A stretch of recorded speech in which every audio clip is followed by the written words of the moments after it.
Olá, amigos, boa noite.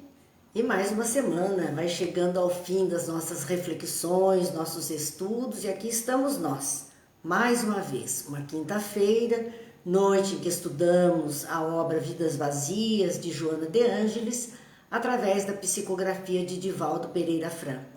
Então agradecemos a presença dos amigos que já estão chegando, estão junto de nós agradecemos muito.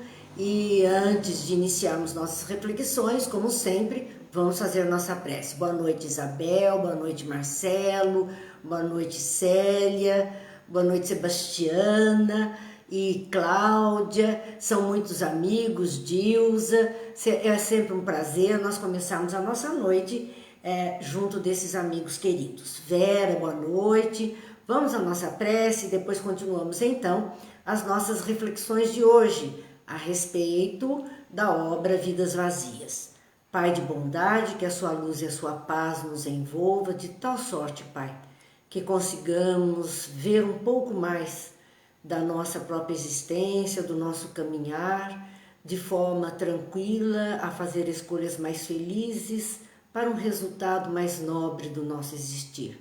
Que Jesus, o Mestre amado, não nos falte, através desses benfeitores espirituais que vêm a nós a cada semana, nos auxiliando, nos inspirando, nos intuindo para tirarmos o melhor proveito das lições que aqui são trazidas. Abençoa-nos, Pai, abençoa-nos, Mestre, hoje e sempre, que assim seja. Bem, vamos lá. Ivete, Márcia, Mauro, Yara, são os amigos que estão conosco semanalmente, que a gente agradece muito a companhia de vocês. Gente, nós estamos na Brígida chegando, Geni também, vamos ainda Ivete, André Luiz, Jaqueline, Ana Maria, Eliana. É uma bênção podermos dialogar entre nós. Nós estamos iniciando praticamente os estudos da obra Vidas Vazias de Joana, e o capítulo 2 tem como título Rei Triunfante.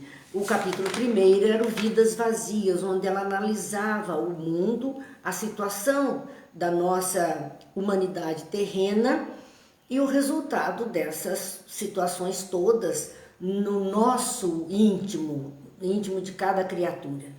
Nesse capítulo 2, com o título Rei Triunfante, Joana de Ângeles vai fazer uma análise da época em que Jesus viria ao mundo, como estava a humanidade naquele instante, a sua chegada, o seu trabalho e o resultado disso em nós também. Então nós vamos ver, nessa primeira parte que ela trata, nós vamos ver a época do nascimento de Jesus, como era a vida aquela época. Antes disso, nosso boa noite a Denise, ao seu Antônio, a Lena, a Tânia, Rosa, Terezinha de Jesus, Terezinha Neri, Sandra Vasconcelos, Geni. É uma bênção, é uma festa para o nosso coração e muitos corações subindo, muitos positivos. A gente sempre diz, é uma manifestação de uma energia de carinho. E o mundo está carente desse tipo de energia. Então, quando nós produzimos isso no nosso meio, isso aí está indo para o éter, para a psicosfera. E assim, muitas criaturas vão aproveitar dessas vibrações de carinho, de afeto, e vão se nutrir dessas energias benfazejas. Então, boa noite, Cleusa, sejam todos bem-vindos. Vamos, então, a nossa reflexão, Joana analisando a época do nascimento de Jesus, como era a vida nesse momento. E ela vai falar de Roma, que era o poder total à época de Jesus. Então ela diz Roma, de legiões temíveis que dominavam os povos afligidos do mundo conhecido. Havia um mundo conhecido, algumas terras conhecidas à época de Jesus, outras não. Dessas terras mais conhecidas, Roma estava dominando tudo. E, claro, dominando os povos, porque ela dominava e tomava posse da terra. O poder da águia, e águia é o símbolo de Roma, e é interessante que se a gente olhar nos Estados Unidos, A águia está lá presente, né?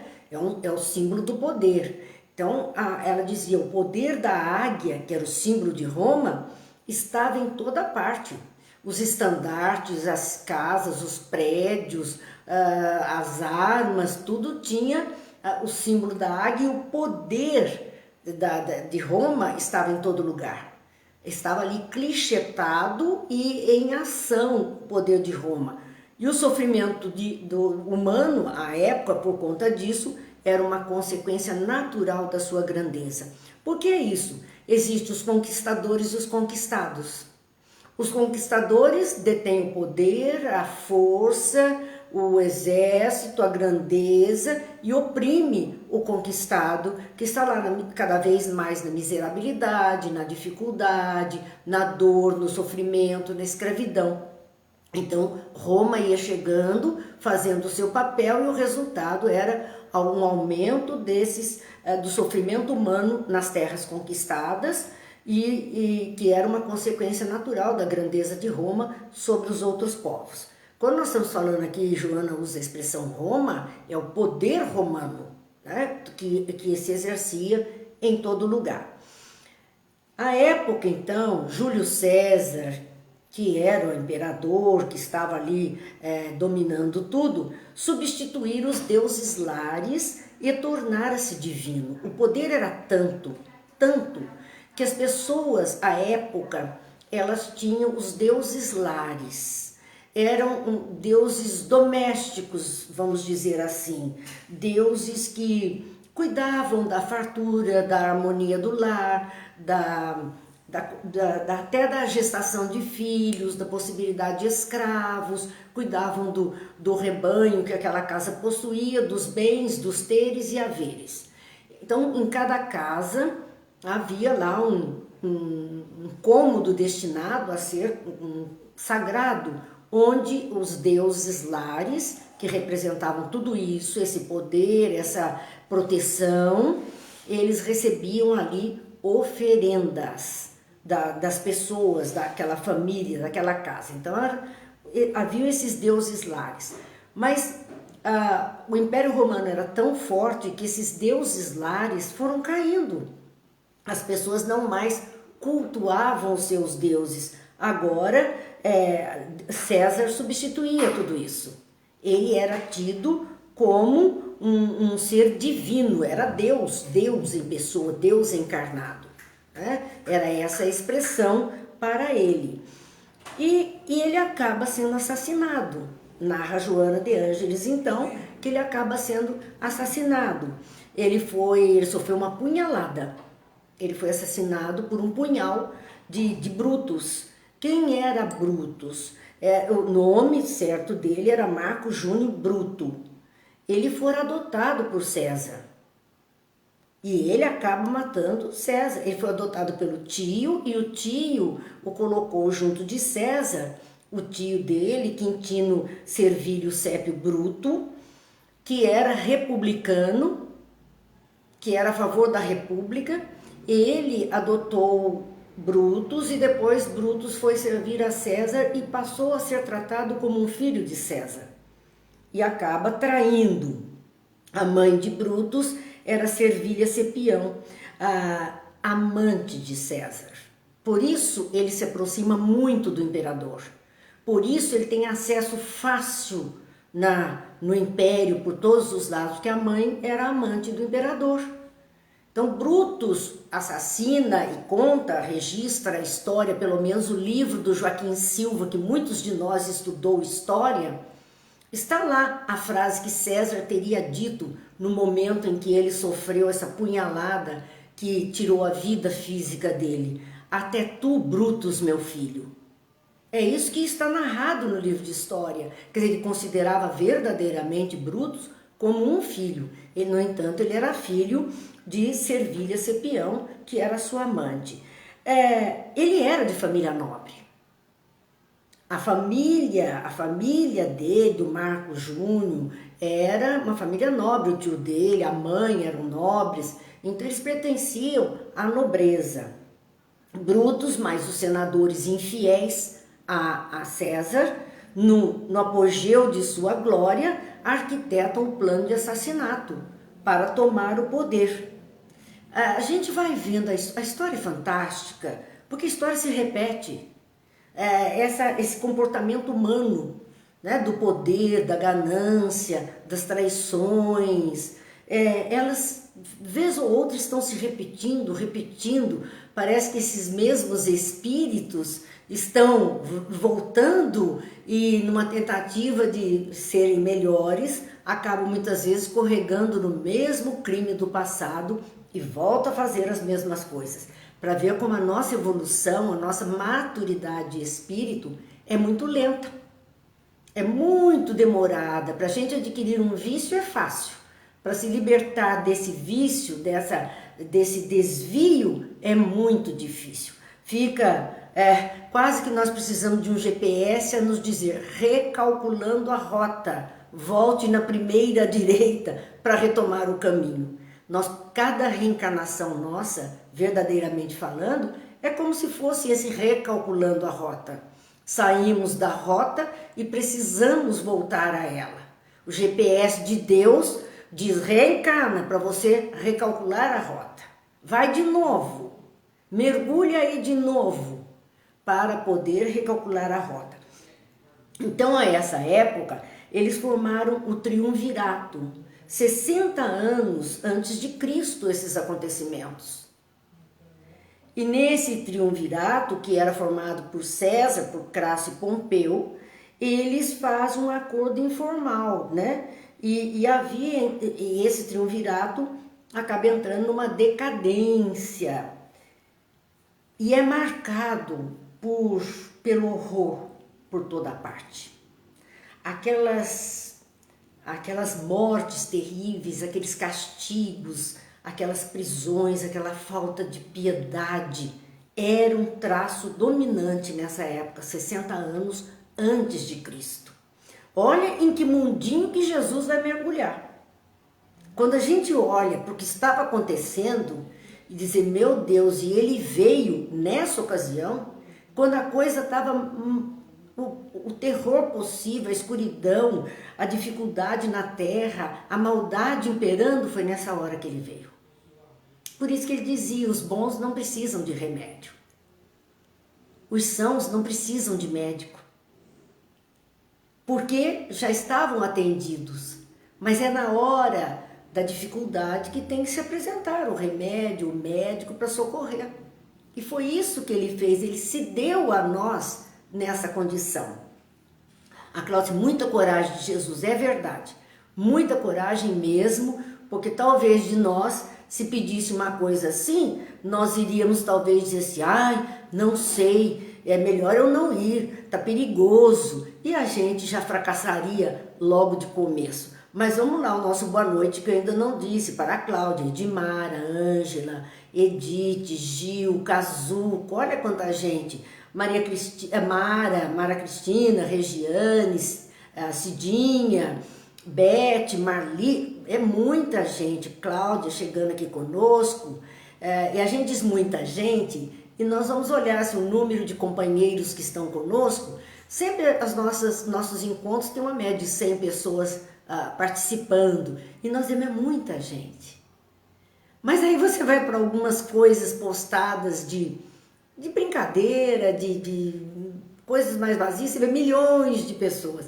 É interessante porque isso mostra o nível do povo, isso mostra o interesse, e é o que acontecia mesmo na época de Jesus. E a humanidade não mudou tanto assim, né? 2000 anos, e a gente vê que os interesses são muito diferentes entre as criaturas, e nós temos que respeitar a todos na forma de ser, claro.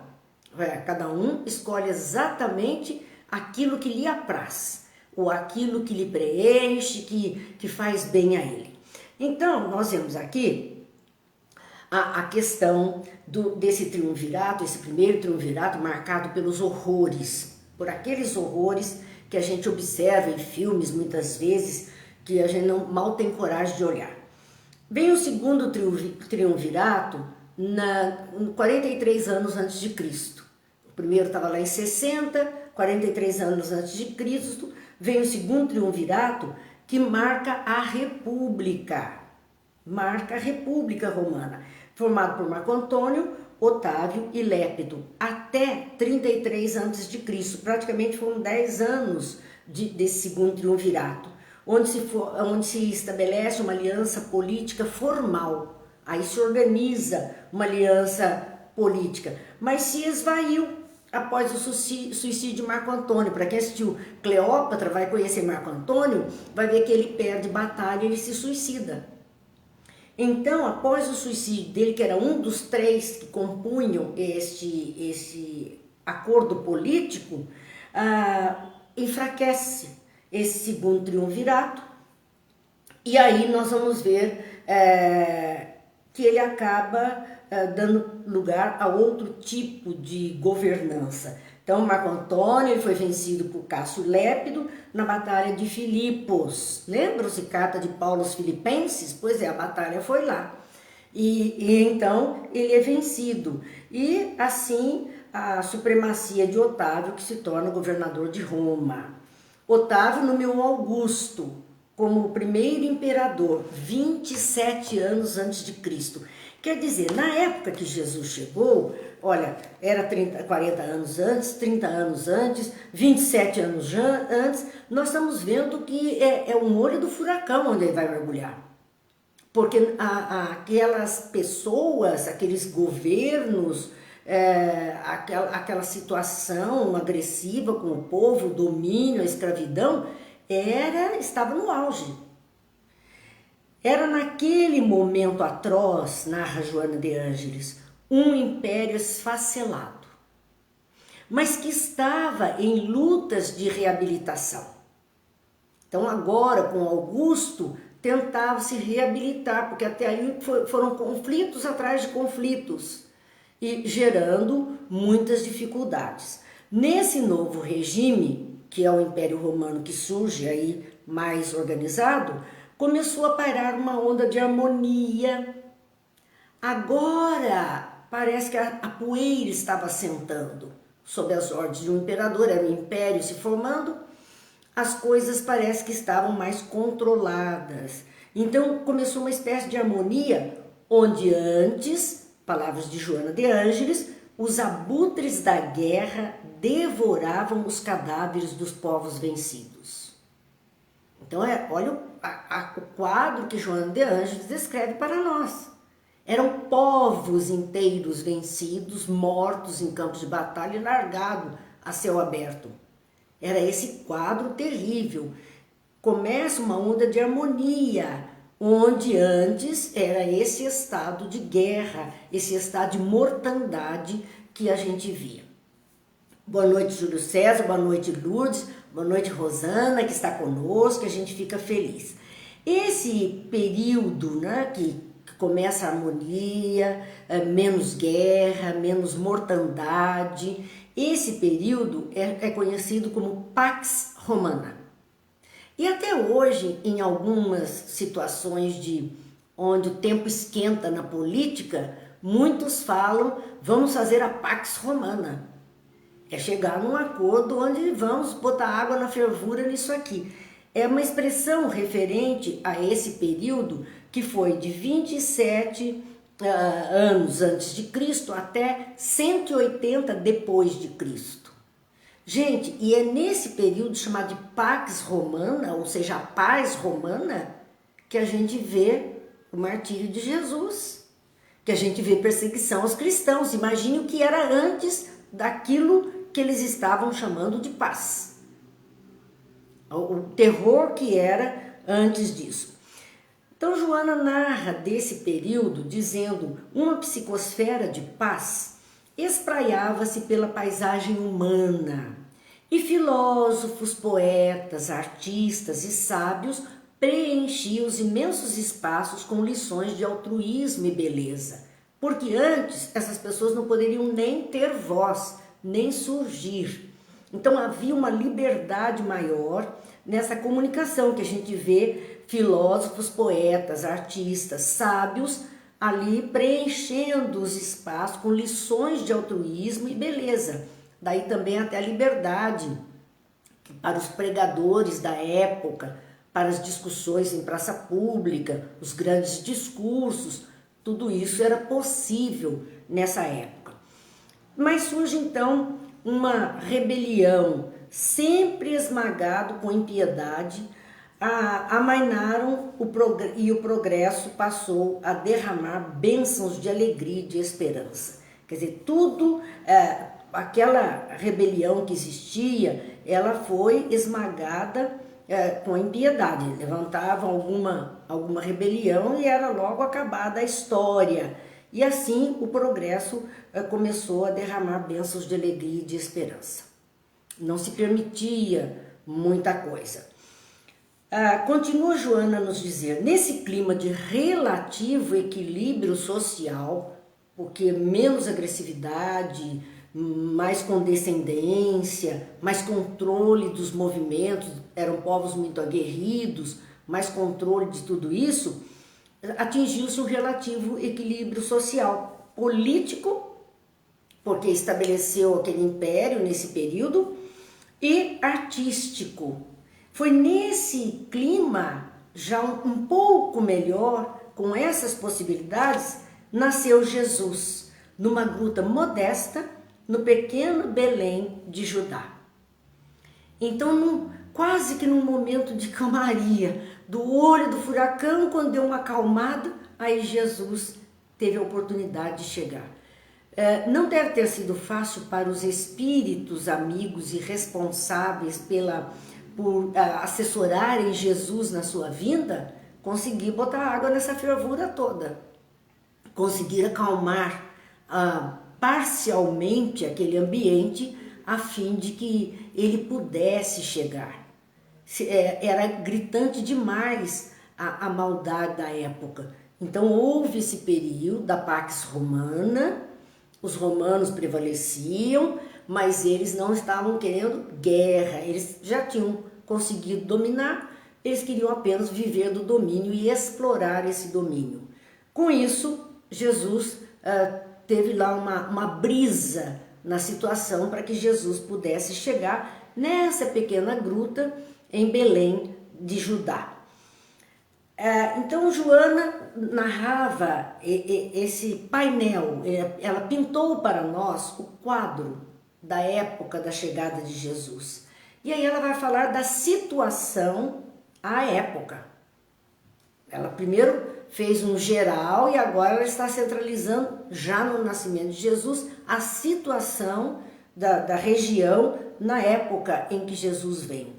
E ela vai falar de Israel, dizendo que mais 400 anos, silêncio a respeito das revelações em torno do seu Messias. Faziam 400 anos que eles não falavam mais da provável vinda de um Messias, porque a vinda do Messias estava anunciada lá no Antigo Testamento, que é a Torá. Eles sabiam que o Messias viria, eles confiavam que esse Messias viria e que a iluminação seria o ponto alto da tradição do povo de Israel. Mas fazia mais de 400 anos que eles eles estavam em silêncio com essa situação. Não se comentava mais, não se falava mais com tanto vigor a respeito disso, a respeito do Messias que deveria chegar. Produziu então uma grande expectativa de esperança e de alegrias, de modo que se pudesse atenuar as dores e amarguras do seu povo. Porque era isso que o Messias deveria fazer. O Messias deveria atenuar as dores do povo, as amarguras do povo, levando esperança e alegria de uma vida melhor para esse povo. Era essa a proposta. Repentinamente, diz Joana, um tumulto produzindo renovação de costumes e receio sobre a arbitrária governança de Herodes, o grande portador de uma crueldade jamais conhecida. Olha o perfil de Herodes. Uma crueldade jamais conhecida. Mas ele começou a borbulhar a ideia do Messias. 400 anos tinha ficado quietinho, de repente começaram a falar da possibilidade do Messias. Era ele já chegando. Claro que isso foram pessoas que tiveram essa revelação mediúnica, essa inspiração, esse toque de acordar para a presença dele. E começou a borbulhar no meio do povo essa ideia novamente. E Herodes, que estava nessa governança, ele, cruel como era, ele não estava satisfeito com a ideia de alguém que pudesse vir trazer esperança, alegria, atenuar as dores, as aflições, as amarguras, libertar esse povo que estava sendo massacrado. Ele não era judeu. Herodes não era judeu, ele era idumeu. Então o povo era judeu, Herodes não era judeu. A Idumeia é o que hoje chama-se Palestina para nós hoje. Aí a gente começa a entender, a gente fala Israel e fala em Palestina, fala em judeus e palestinos. Herodes era da Palestina, Jesus era judeu. Ele era então da Idumeia, com uma outra característica. Hoje a Palestina ela se compõe de povos muçulmanos e árabes. É essa condição que Herodes tinha e talvez já à época um estranhamento por causa do poder, da posse, da terra, do direito a tudo que era possível. E o idumeu, detestando Herodes como idumeu, ele detestava o povo que governava. Ele não simpatizava com os judeus. E ele era governante dos judeus, um governante colocado ali por Roma. E ele então não se adequava, não gostava daquele povo. Enquanto, por sua vez, ele era odiado por aqueles que lhe sofriam o jugo impiedoso. Ele não gostava do povo, o povo odiava porque ele era atroz nos seus castigos, como ela diz, uma crueldade jamais vista. A crueldade dele era tão grande que o povo o odiava por conta do seu comportamento. A matança, relata Joana, tornara-se quase natural, fosse no palácio suntuoso de Jerusalém ou em qualquer burgo dos mais miseráveis.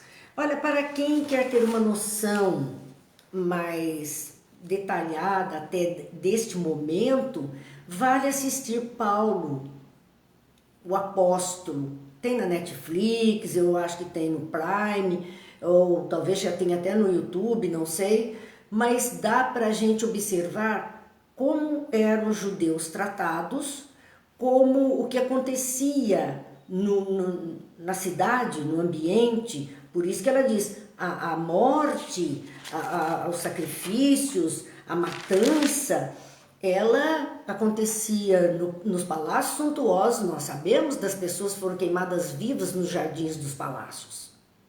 Eram sacrifícios humanos absurdos, cristãos queimados vivos nos jardins dos palácios. Isso acontecia quer nos palácios suntuosos, quer no burgo dos miseráveis. Porque os miseráveis eles foram se enfurnando, pequenas ruelas estreitas, locais mais distantes, mas eles eram perseguidos e eram massacrados mesmo, eram judiados. A humanidade não podia compreender o que estava acontecendo, o que estava se passando. Quando se lhe ouvia a voz dúlcida, então agora entra Jesus em cena. Neste clima que já era a época da Pax Romana, então já era de relativo equilíbrio nessa sociedade. Relativo equilíbrio. Nós vemos assim. E então nós olhando ali, vê que neste momento surge Jesus e a sua voz é uma voz que eles não estavam habituados. Que eles estavam habituados às vozes de comando, às asperezas, às rudezas. E de repente ele tem a voz dúlcida e forte, envolta em paz, enfrentando os abutres da guerra que devoravam os cadáveres das nações vencidas. A voz de Jesus é um confronto com tudo que está acontecendo. E ela vai então falar da mensagem de Jesus. O que é que esta voz dúlcida e forte, serena, que levava paz na voz às criaturas que estavam sofridas, qual era a mensagem como essa mensagem chegou? E ela vai falar primeiro da paisagem humana, então aquela humanidade local em que Jesus havia nascido, onde ele estava ali. Uma psicosfera de harmonia se instalando naquele momento em que Jesus chega. Essa era a paisagem humana. Nós vimos da Pax Romana, já tinha algumas coisas melhores e a presença de Jesus foi melhorando a psicosfera. Uma oportunidade de amor e fraternidade estava no coração das criaturas, ajudando-se mutuamente, socorrendo-se uns dos outros e uns aos outros. Novos padrões éticos existenciais. Essa é a mensagem do Cristo. Ele fala da harmonia, ele fala da paz, ele fala da oportunidade do exercício do amor e da fraternidade, e ele fala de novos padrões éticos essenciais. Era preciso mudar o comportamento, era preciso se comportar de outra forma. As rebeliões que existiam, os grupos que se rebelavam contra o poder que estava lhe dominando, antes esmagadas com piedade, né, amainavam e o progresso começou a derramar bênçãos inesperadas. Então, foi possível ir diminuindo a questão da rebelião, diminuindo a questão das mortes por conta disso, e o progresso começou a aparecer naquele povo. Havia uma revolução de ideias. Nós estamos vendo que surgiram os filósofos, surgiram os poetas, surgiram os sábios. Então, tudo isso colaborou para uma revolução de ideias. Jesus, então, vem trazendo uma nova ética, novas ideias. Há uma revolução de ideias. Passou, então, a soar de quebrada em quebrada a notícia. É assim que os evangelhos se propagaram. As pessoas, era boca a boca. As pessoas ouviam do Cristo e corriam contar para o outro, e aquela divulgação, né? Divulgação da palavra do Cristo, ela ia de quebrada em quebrada, de Joana, quer dizer, de rua em rua, de esquina em esquina, as pessoas estavam comentando, alterando a geografia dos corações humanos, antes em desespero. Eu achei interessante ela colocar até essa palavra, geografia dos corações humanos, porque a geografia é a forma, né? A análise, vamos dizer, da parte material da história. E quando ela fala de geografia dos corações humanos, acreditamos que ela queria dizer a mudança, porque nós estamos vendo que eles odiavam. Na mesma medida que Herodes os perseguia, eles odiavam Herodes. E Jesus foi tendo que mudar isto, mudar essa condição do coração humano naquela época. Tratava-se de uma voz, tratava-se de uma voz que nenhuma tempestade lograva silenciar ou diminuir o impacto em comum, porque esses corações humanos, antes em desespero, agora começavam a encontrar uma orientação, uma ajuda. E a voz do Cristo era uma voz que nenhuma tempestade lograva silenciar. Porque não dava, a voz dele repercutia, as pessoas, né? As pessoas podiam ouvir o tempo inteiro o seu falar. Mesmo que não fosse a voz dele, aqui simboliza a sua palavra, indo de pessoa a pessoa. E assim, nada conseguia diminuir o impacto em comum. As pessoas ficavam verdadeiramente impactadas com a proposta, com a mensagem, com aquilo que ele trazia. As conversões é interessante porque nós hoje, assim, criamos tanta confusão duvidamos, criamos confusão, não, parece que não entendemos bem o que Jesus propôs. E a época, eu acho que o sofrimento era tanto, as pessoas estavam tão esmagadas e tão necessitadas, que a palavra do Cristo era luz, e elas se convertiam instantaneamente. Elas aceitavam aquelas verdades sem contestar nada, plenamente da forma como Jesus trazia até elas. Bem, olha, para quem pediu o filme, a Célia colocou aí até o link do Paulo, o apóstolo do Cristo. Vale assistir para a gente ter ideia dessa situação que Joana está aqui descrevendo. Ana Clara, boa noite, saudades também. Vamos ver os amigos que estão conosco, os que puderam assistir o filme. É emocionante. Eu confesso que me emocionei bastante numa hora determinada do filme, onde eles fazem a oração do Pai Nosso. E eu fiz junto. Esqueci que eu estava vendo um filme. E fiz junto. E me emocionei de lágrima junto. Então, é para a gente ver como essas coisas tocam ainda o nosso coração. A nossa consciência atual e o nosso inconsciente que está o passado gravado. Tudo isso mexe conosco. Não pense que nós estamos cristãos agora. Não. Nós que estamos aqui já no Espiritismo, querendo mais, querendo saber mais, querendo mudar, com a proposta de ética, de melhoria, lutando consigo mesmo, não é a nossa primeira experiência.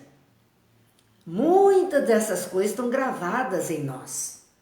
Por isso que a gente se emociona muito, se envolve muito com aquilo que aconteceu. Muitos de nós poderiam estar lá naquele meio também, não como um apóstolo querido, mas como um sofredor naquele meio, ou alguém que odiava intensamente o outro e queria ir a desforra com o outro, talvez, quem sabe, não sabemos, né? Mas com certeza tivemos experiências que nos marcaram. E por isso a nossa liberdade de hoje, de estudar, de falar, de orar, de nos mostrar, não precisar nos esconder como eles faziam, isso é grande demais. É um presente que nós temos e muitas vezes não sabemos sequer valorizar. Mas continuando aqui, então, Joana falava desta voz forte, porém suave, porém amorável de Jesus, que transcendia a toda e qualquer dificuldade. Um pequeno grupo de homens amorosos constituía o modelo de uma sociedade feliz. Aqueles primeiros cristãos que foram se juntando e que acolhiam na própria casa o outro, ajudavam, curavam. Esses homens, esses grupos de criaturas amorosas que começaram a mostrar como podia viver em sociedade e viver feliz. As pessoas poderiam ser felizes juntas. A mensagem do Cristo, ela vem como uma lâmpada aguçada, nas palavras de Joana de Ângeles, que penetrava as carnes do coração. E todos que a ouviam não mais conseguiam permanecer indiferentes. E aí nós vamos ver a questão dessa lâmpada aguçada que penetrava as carnes do coração. Não é só o coração simbólico, como a engrenagem central do nosso existir, da nossa própria vida. Mesmo as carnes físicas do nosso coração, o músculo coração, a palavra do Cristo era esse fluido. Quando falo em lâmpada, estamos falando numa vibração de átomos que geram luz. Essa vibração tão intensa também afetou a parte física dos corpos daqueles que estavam próximos a ele.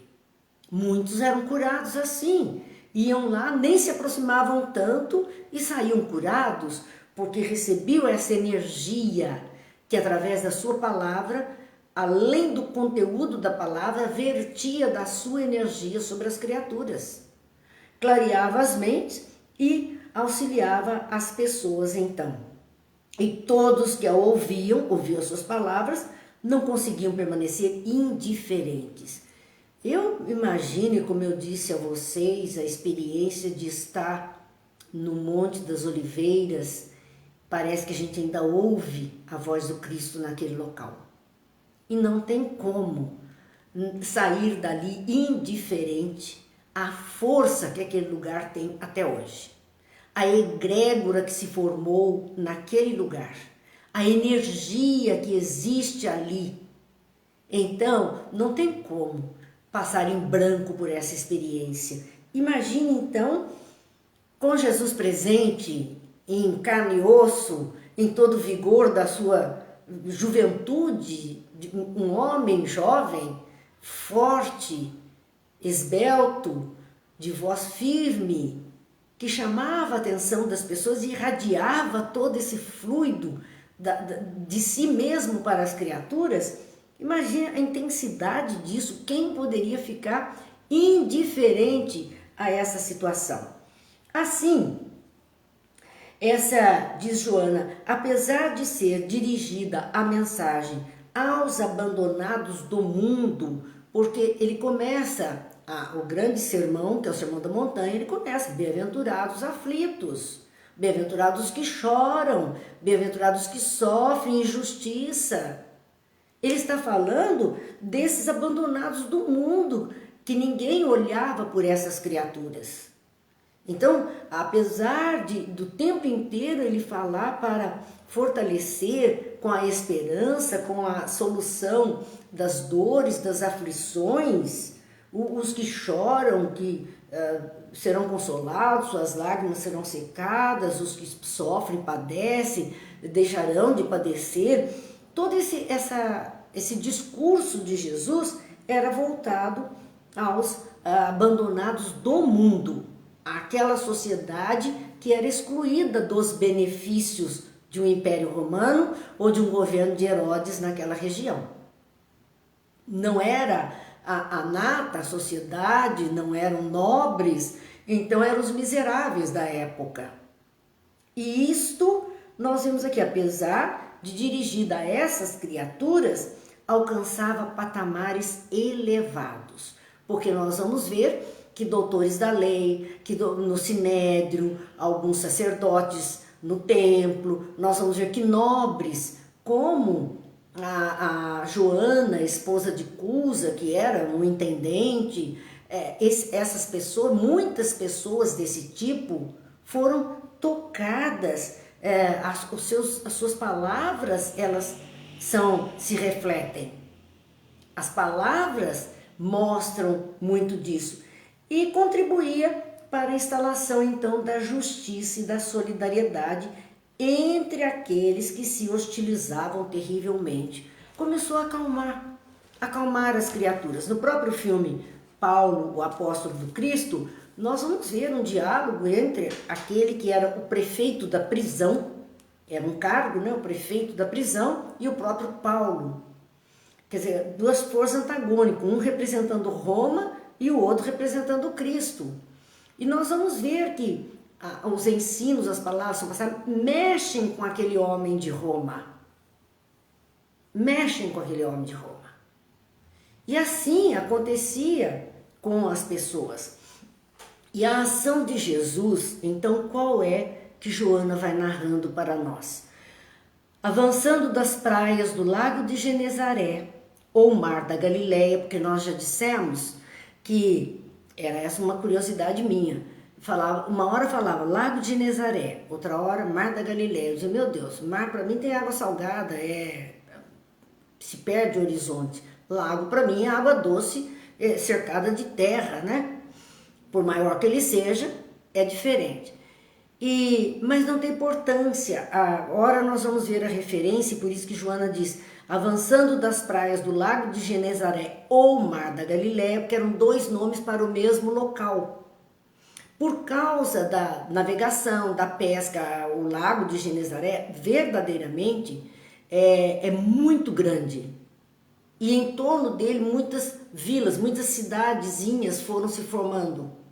Então, esse era o lago de Genezaré, chamado Mar da Galileia, porque ali ele produzia alimento, peixes em profusão. Muitas pessoas viviam daquilo. Então, ela diz, avançando nas praias do lago de Genezaré, ou Mar da Galileia, a região pobre e desprezada por muitos judeus atravessava o deserto. Escaldante as montanhas, alcançando o sinédrio formal e hipócrita e abalando-lhe as estruturas frágeis. Joana não adoça muito as palavras, que a gente vê a referência que ela faz àqueles do sinédrio. Ela está dizendo que as palavras de Jesus saía daquelas praias, do lago de Genezaré, do mar da Galileia, e avançava pelo deserto escaldante, e ele peregrinou por aqueles desertos pedregosos, diferente lá do lado do Saara, que é terra, né? Aqui em Israel é um deserto pedregoso, difícil de caminhar. Então, Jesus andava por aí, as suas palavras estavam sendo levadas pelo deserto, estavam sendo levadas pelas praias,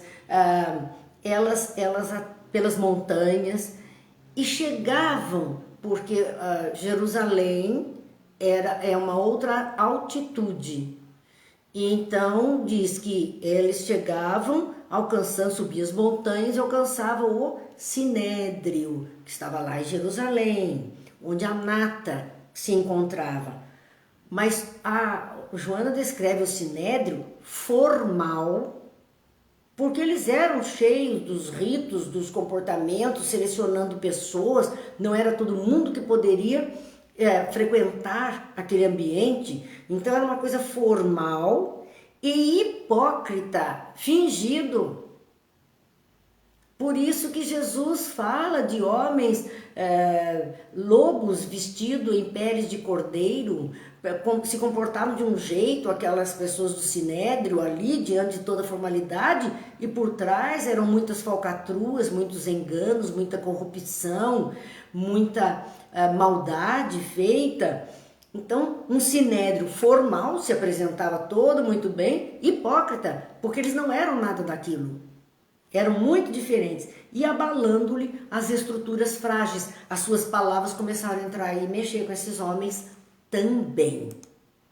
Mexendo com esse tipo de pessoas que se apresentam, né, de uma forma mais educada ou santificada, mas é só a casca, porque, na verdade, eles agiam muito mal.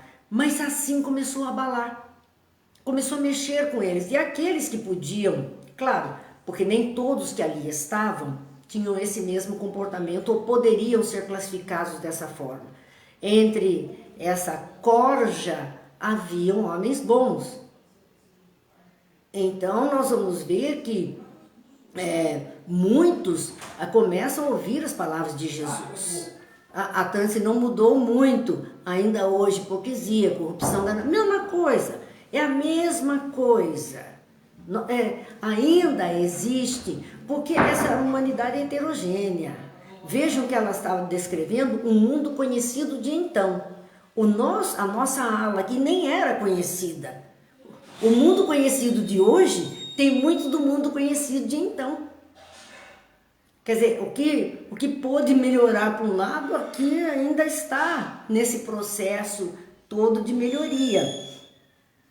Assim, nos diz Joana de Ângeles, narrando a respeito disso, né? Nós vamos ver o José de Arimateia, que era um homem de poder, agindo, né? Ajudando Jesus, que está ali, e aqueles que, muitos deles, pararam para refletir sobre os ensinamentos que Jesus estava trazendo a eles então.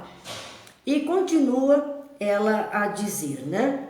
Multidões sempre perseguidas e exaustas pelos impostos injustos, a avareza e o poder temporal, perversos, chamavam a atenção de todos e despertavam o rancor dos dominadores servis.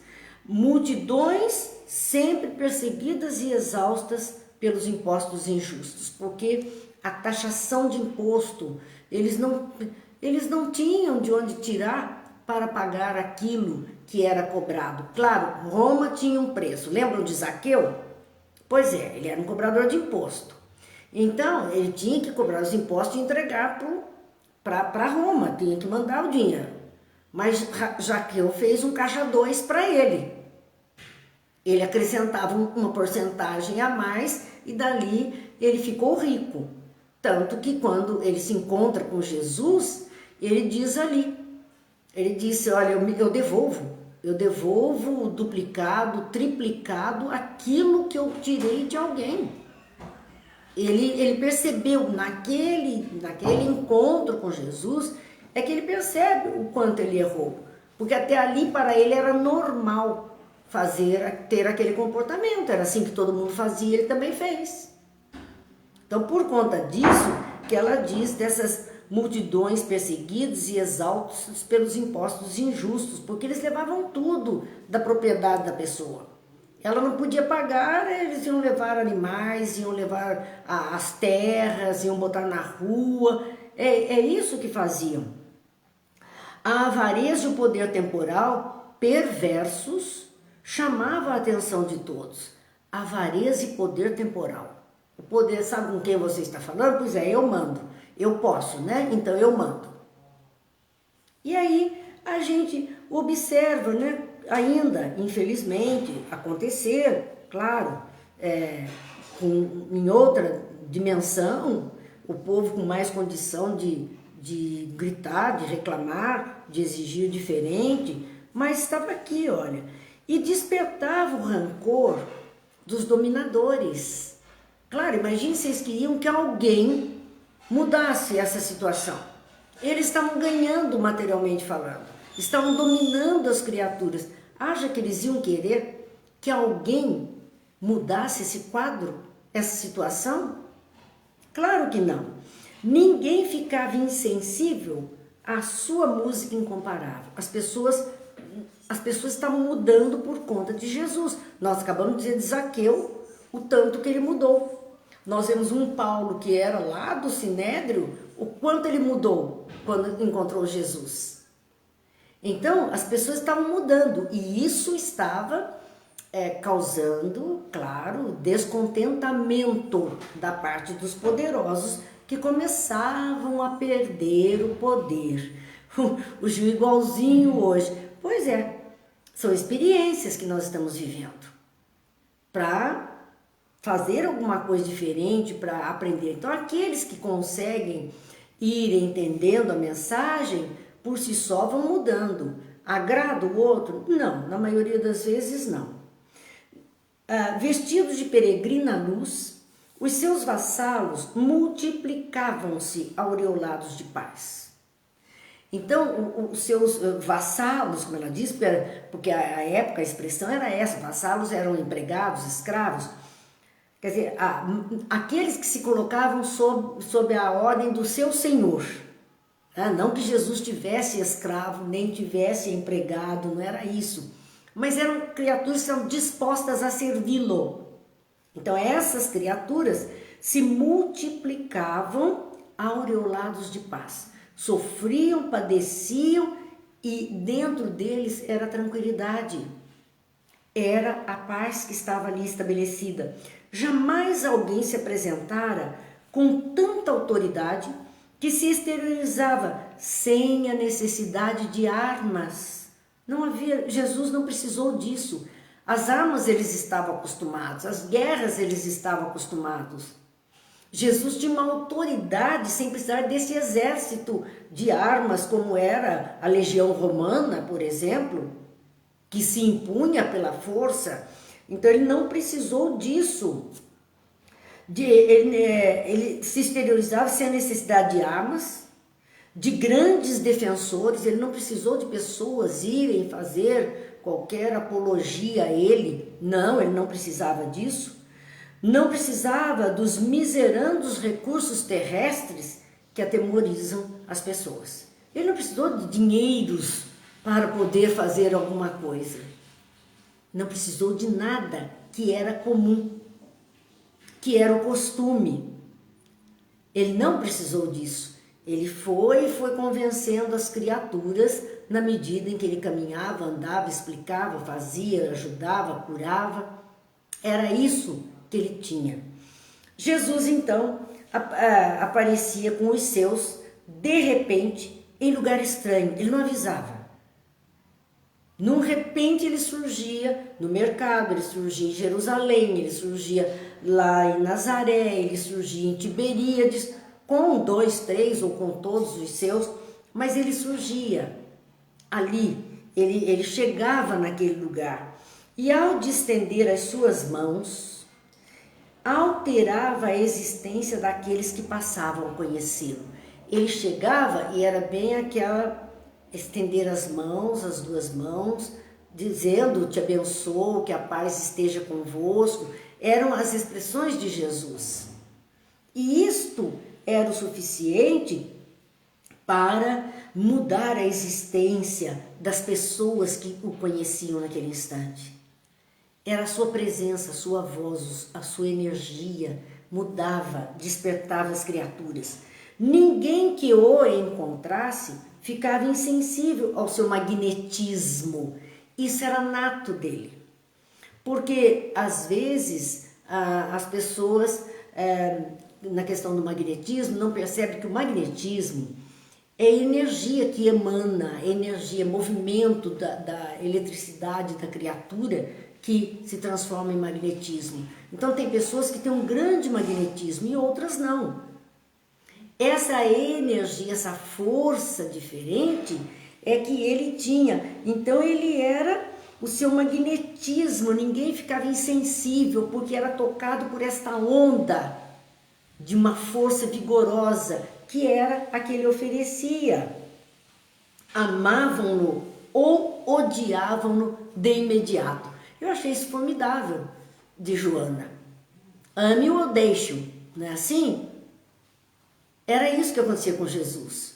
Ou as pessoas, debaixo dessa vibração diferente, acalentavam no coração, enchiam-se de emoção, despertavam a consciência para algo diferente e assim o amava profundamente por aquilo que estavam sentindo, ou o odiavam profundamente porque se sentiam às vezes até obrigadas a mudar. E ficavam temerosas de perder o seu poder. Então o odiavam, porque percebiam que ele estava conquistando pessoas. Ele estava conquistando muita gente para a sua causa. Por conta disso, ele era odiado por muitos. Havia pessoas, e é natural também, gente. É a questão da simpatia ou da antipatia, que são os nossos fluidos, os nossos campos energéticos, que ou se assimilam com o outro, se fundem, se ajustam, se casam com de outra pessoa ou se repelem, porque são antagônicos. Então, muitas pessoas que não estavam no padrão, tendenciosas ao padrão, não estar no padrão dele, que não estamos mesmo, mas tendenciosas a já se sentir bem naquele padrão, seguiam. Outros não estavam. Repeliam-se os campos vibratórios e a pessoa passava então a odiar Jesus porque ela se sentia mal na sua presença, mal com a sua palavra. Era o campo antagônico. Então, por conta disso é que Joana coloca aqui: amavam-no ou odiavam-no de imediato. Não tinha nem segunda chance, era de primeira, ou gosta ou não gosta, ou aceita ou não aceita. É de primeira, por isso que a conversão de muitos era instantânea. Aceitava-se imediatamente. Era isso que acontecia. E com outros, não havia conversão. Não havia essa aceitação. É um padrão vibratório diferente que acaba complicando a vida. Não havia dúvida. Ele era o rei que se esperava, mas cujo reino não se estava preparado. Não era da terra, por isso que ele dizia: o meu reino não é daqui. O meu reino não é da terra. o meu reino, porque a boa nova dele é falar desse reino, o reino de Deus, o reino da paz, o reino da felicidade. Não atemorizava ninguém, exceto pela nobreza dos seus argumentos. Então, meus amigos, nós ainda vamos ter que parar por aqui e na semana que vem, se Deus quiser, vamos continuar falando de Jesus. Percebam que nesse capítulo, Joana falou de como estava a situação desse mundo conhecido, quais eram as dificuldades, o ambiente em que Jesus nasceu, a composição humana deste ambiente, né, os seres, como pensavam, como sentiam, como viviam, e o quanto Jesus alterou esse ambiente, sem armas, sem exércitos, sem rudeza, com a delicadeza, mas a firmeza, com a doçura, mas a firmeza, com a bondade, a generosidade, ensinando caminhos que aquelas pessoas ainda não conheciam. Isso mexia com o interior das criaturas. Por isso, alguns o amavam imediatamente, outros os odiavam imediatamente. Porque não tem conversa. Quando você enxerga a verdade, ou você abraça e se dispõe a mudar, a fazer essa verdade acontecer na vida, ou então eu não volto mais, eu não quero mais saber, porque eu não quero mudar. Por isso o tempo, por isso nós estamos vendo ainda nos dias atuais muitas coisas semelhantes acontecendo. Criaturas que não querem mudar, que a tudo são convidadas, mas não querem mudar. Querem continuar do mesmo jeito, fazendo tudo igualzinho. Se comprazem nesse mal, se comprazem na dificuldade. Jesus vinha mudar tudo isso. Então, aqueles que começam a abraçar a sua palavra, o seu ensino, toda o seu testemunho e seguir os seus conselhos, mudam. Não tem mais como ser o que era antes. Assim, vamos deixar para a semana que vem a nossa continuidade desse capítulo 2 da obra Vidas Vazias. E desejando a todos um fim de semana tranquilo, de paz, de confiança, de fé, que os nossos corações e nossas consciências verdadeiramente sejam tocados pelas palavras e pelas vibrações de Jesus, porque Ele é o nosso modelo e guia, Ele é o nosso mestre, Ele nunca nos abandonou. A sua presença é constante neste planeta, ainda de duras provas e expiações. E quando falamos de Jesus, como esquecer Maria, aquela que foi responsável pela sua vinda? Então queremos encerrar a semana, ainda mais que estamos no mês de maio, que é considerado o mês de Maria, que lembra, né, o mês do Dia das Mães. Vamos àquela prece que está lá, aquele poema que está na obra Parnaso de Além Túmulo, que tem como título Ave Maria, e diz: Ave Maria, Senhora, do amor que ampara e redime, ai do mundo se não fora a vossa missão sublime. Cheia de graça e bondade, é por vós que conhecemos a eterna revelação da vida em seus dons supremos. O Senhor sempre é convosco, mensageira da ternura, providência dos que choram nas sombras da desventura. Bendita sois vós, Rainha, estrela da humanidade, rosa mística da fé, lírio puro da humildade. Entre as mulheres sois vós, a mãe das mães desvalidas, nossa porta de esperança e o anjo de nossas vidas. Bendito o fruto imortal da vossa missão de luz, desde a paz da manjedoura às dores além da cruz. Assim seja para sempre, ó Divina Soberana, refúgio dos que padecem nas dores da luta humana. Ave Maria, Senhora, do amor que ampara e redime, ai do mundo se não fora a vossa missão sublime, Jesus. Que Deus nos abençoe, Jesus nos ilumine, a paz se faça nos corações, nos núcleos familiares, a luz se faça em todos os lares, mas sobretudo a paz e a luz para aqueles que estão à frente dos governos dos povos da terra, para que juntos consigamos superar as dores que invadem a humanidade. Que Deus abençoe, Jesus ilumine e até segunda-feira, se Deus quiser, quando aqui estaremos de volta.